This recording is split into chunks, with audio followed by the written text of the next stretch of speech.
Oktubre 15 sa miaging tuig, miigo ang 7.2 magnitude nga linog sa Bohol ug ubang parte sa Visayas ug Mindanao. Mauusab kini ang petsa di nangaguba ang mga karaang simbahan dili lang sa Bohol kundi lakip na dinhi sa Subo. Ilabi na ang kampanaryo sa Basilica Minor del Santo Niño.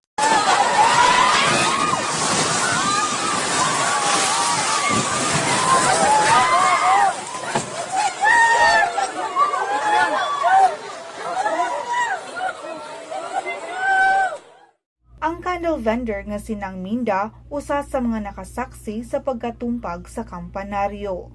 Nagana ng kampana, nga tapos nanyagit mi. Pagsiyagit na mo, na kuha ng kampanaryo, nahagbong. So, kanang na nag-uol sa mi ba nga, nakuha ng timbahan. Mura na among gikuan sa Santo Niño.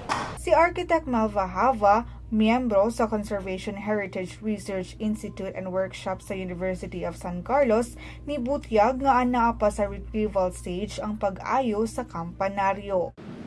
Right now, we are still in the retrieval stage because the retrieval takes time. It is such an intricate operation that it cannot be done in just a few weeks' time. For example, you have to look at all the stones that you retrieve.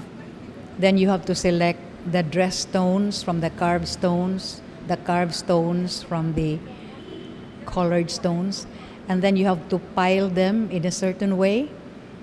And after that, cover them with tarpaulin and then label them and give them accession number so that in the future, if they are still usable, we can locate their correct positioning in the final restoration process.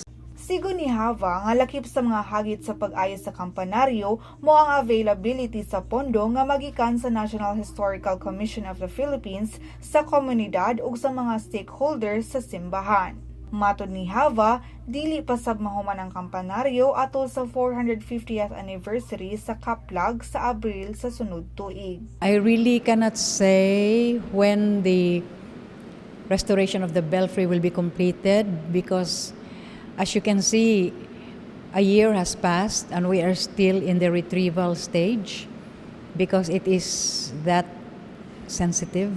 Ug makasabot lang ang mga tao nga hinay tuod ang trabaho pero ingon ana gyud basta ingon anang klaseng trabaho unya wala gyud na maghunong nag-continue gyud ang work unya ingon ana gyud kadugay basta ingon ana mga problema.